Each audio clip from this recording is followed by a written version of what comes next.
Thank you for tuning in to today's video. So in today's video I'm going to be making some carrots for my doll's house.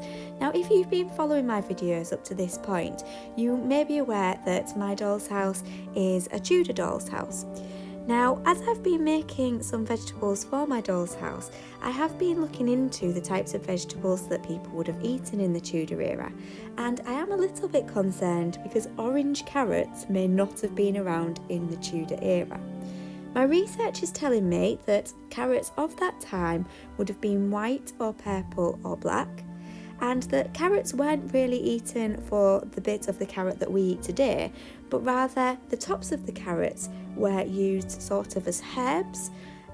So anyway, any historians out there, if you want to comment on my video and let me know any facts about Tudor vegetables and Tudor carrots, that would be really helpful.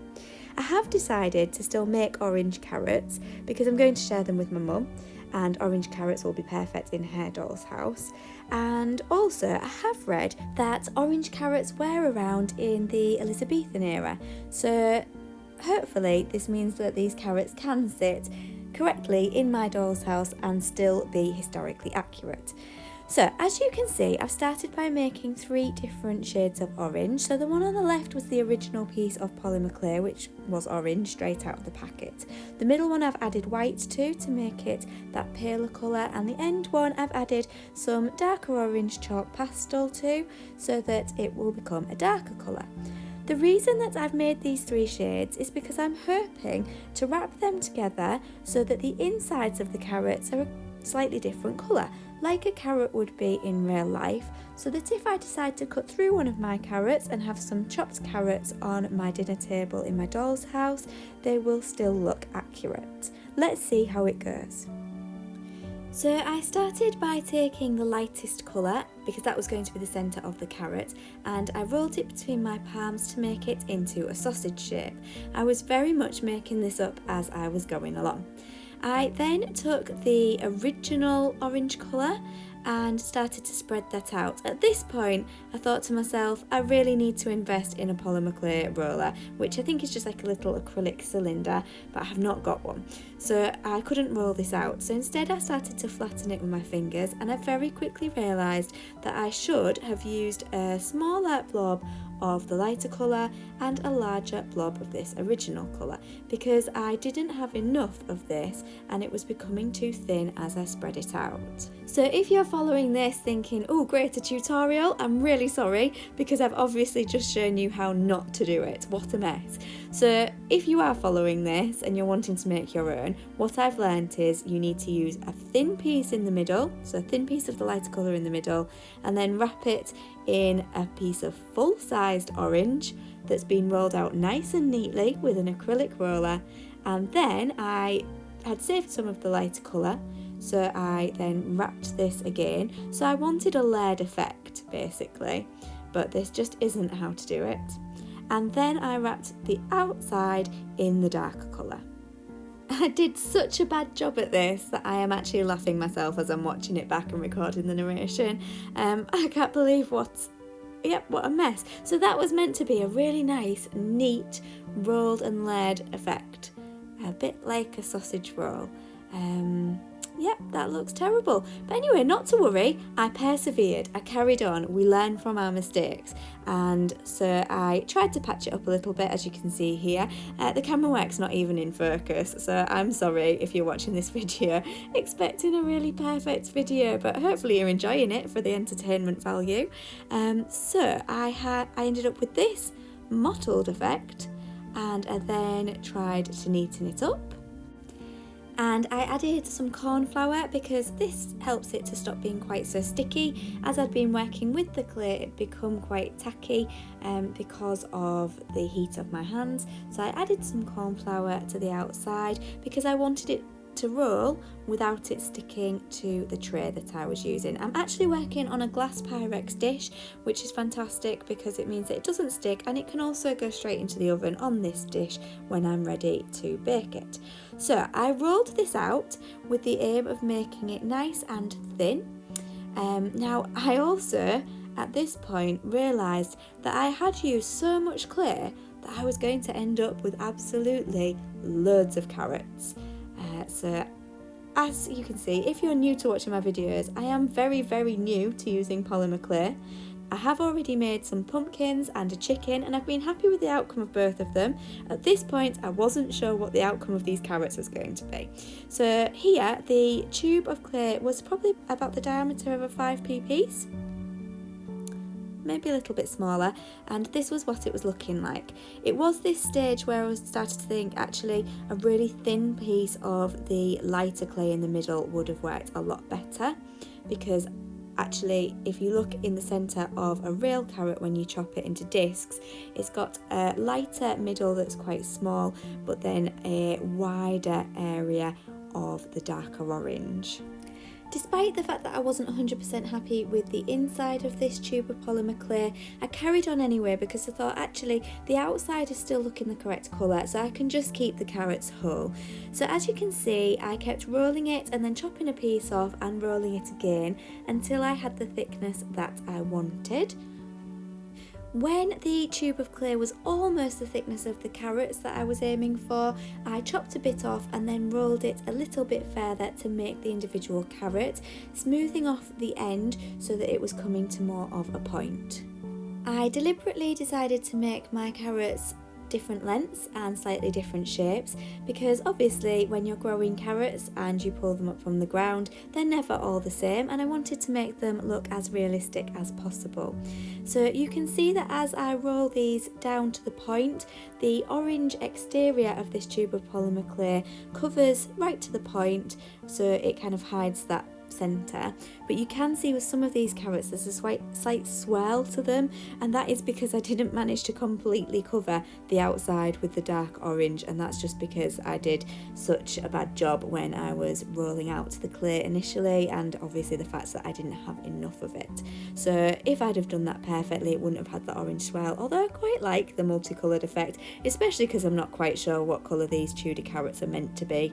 Anyway, I also made some larger carrots for my mum's doll's house, because her doll's house is a larger scale. She's making felt animals to go into her doll's house, and it's more of one of those Cindy Barbie doll's houses. She has a couple of doll's houses, but I'm making her some carrots for her larger one. So I ended up with carrots of all different shapes and sizes.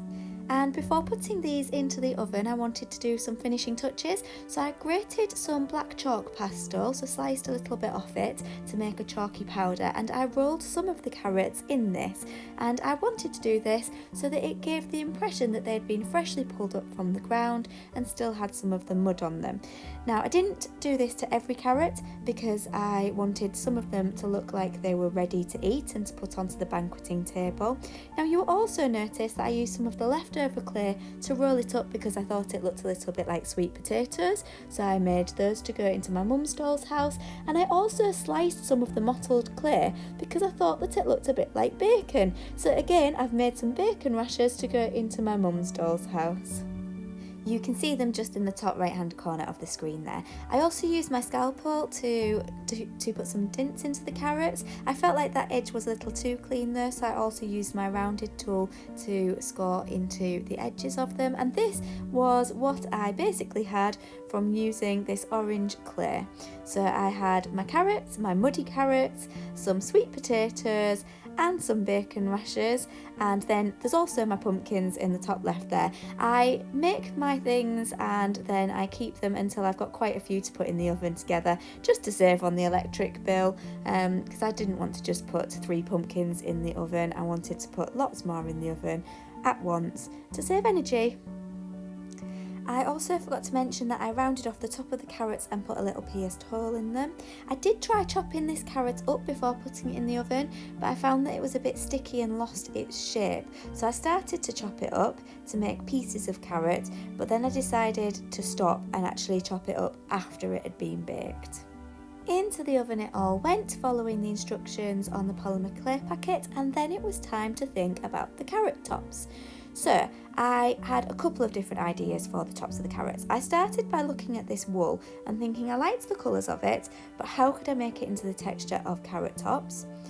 So I dipped it in PVA glue with the aim of trying to change the shape of it and to make it a little bit more of a hard structure, but this didn't work and I didn't like this effect, so I then moved on to a different idea.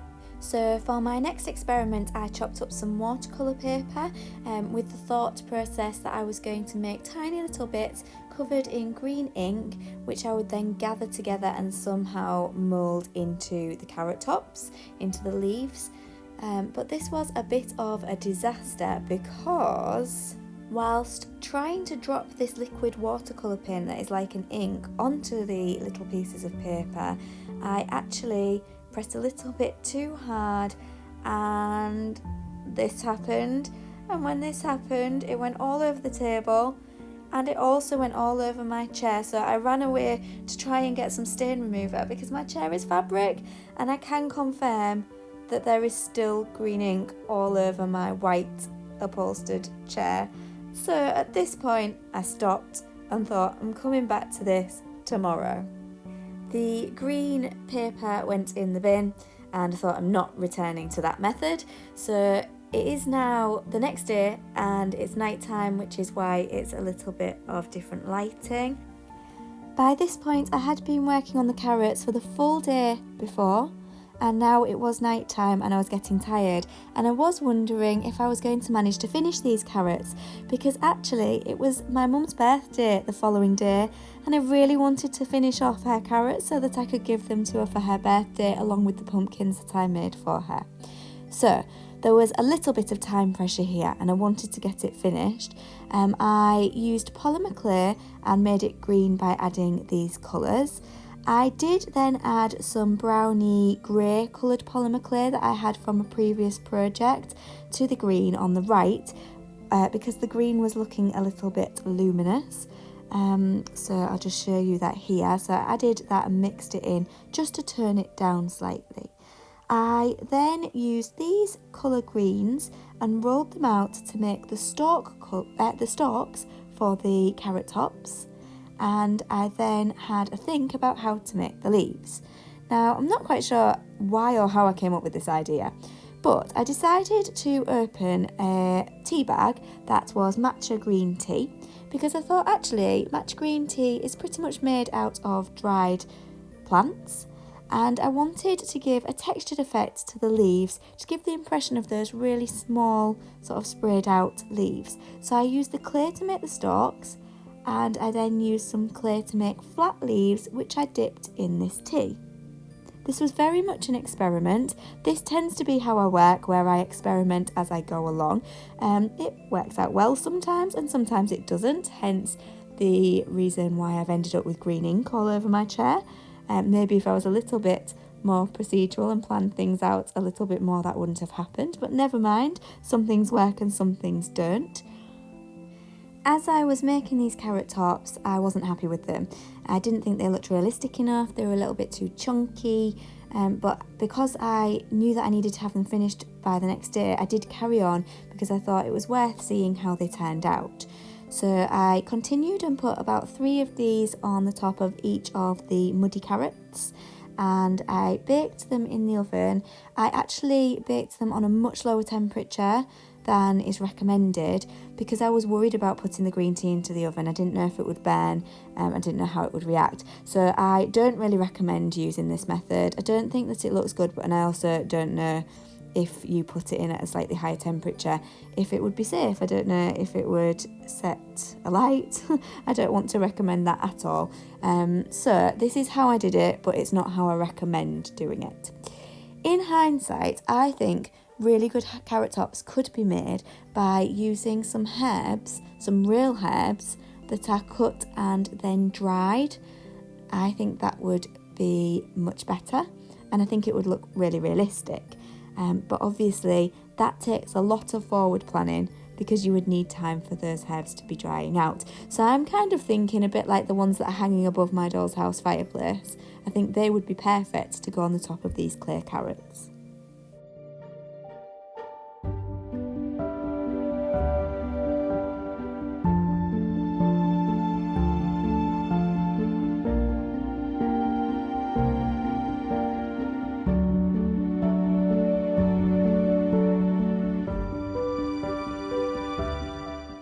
So when they were finished, they looked like this. I did use a little bit of gloss varnish on them, but I didn't really like the shine that it gave, so that's not something I'd recommend. These were the larger carrots for my mum that we're going to have for her birthday, and also the leftovers that I used to make some bacon rashers and some sweet potatoes. And then I thought these don't look quite finished, so I decided to add some fibres from some twine to look like roots.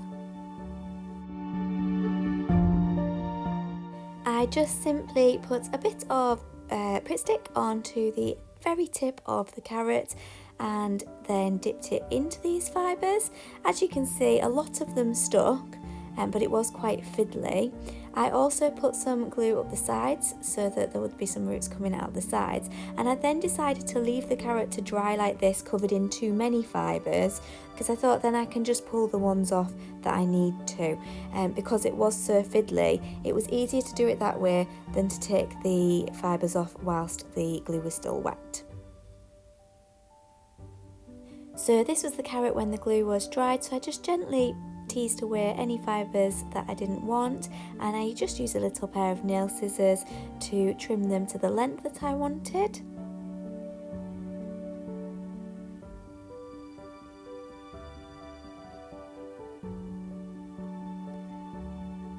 So they looked like this, and I think they did look more realistic because they had the little roots there.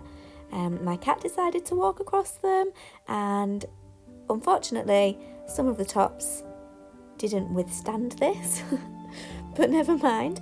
And so I then had a selection of carrots that looked all different shapes and sizes, some with mud, some without, some with tops, some without, and they were ready to go into the doll's house. I laid the muddy ones on the table in the kitchen.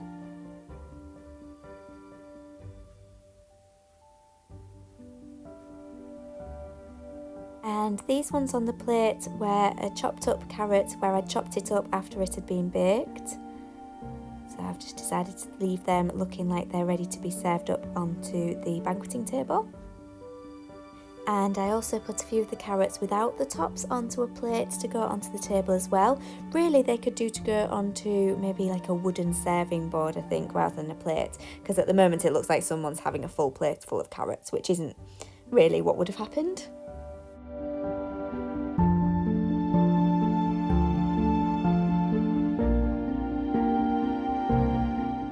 And then as a final detail, I decided to chop up these carrot tops that had fallen when they'd been walked on by the cat, and I decided to chop them up as if they were herbs to put into one of my little jars, seeing as my research had told me that the carrot tops were more widely used than the actual carrots themselves. So I just chopped them up and then popped them into one of the jars. Of course, in the Tudor era, more meat was eaten than vegetables by the richer Tudor families, so although I have included vegetables on my banqueting table, it probably does need more meat on there. So please do leave in the comments if you can think of things for me to add. I'm thinking of probably having some fish on there and maybe a pie as well, but if you can think of anything else, please do let me know. So I popped these in here. Now, whilst I'm just showing you the footage of them going into this little jar, I would just like to take the opportunity to say thank you for watching. And if you've watched the whole video and made it to the end, thank you very much, because you have seen a lot of ups and downs during this video, where things have gone well and then things have gone badly, and then things have gone well again, and then things have gone badly again. But I thought it was worth showing you the whole thing to show that actually things don't always come easily. But I'm really glad that I persevered, although I don't think my carrots are perfect, and if I made them again I would definitely do the tops differently. I am happy with their overall outcome, and I think they look nice and in place in the kitchen. So please let me know what you think. Give me a like and give me a comment if you'd like to, and also if you've not subscribed to my channel, please do, because I do aim to post a video every Wednesday to show you an update on what's new for the doll's house. So thank you very much for watching, and please do come and watch again, and do let me know what you think. Have a lovely evening or a lovely morning or a lovely day, whatever time of day it is that you're watching.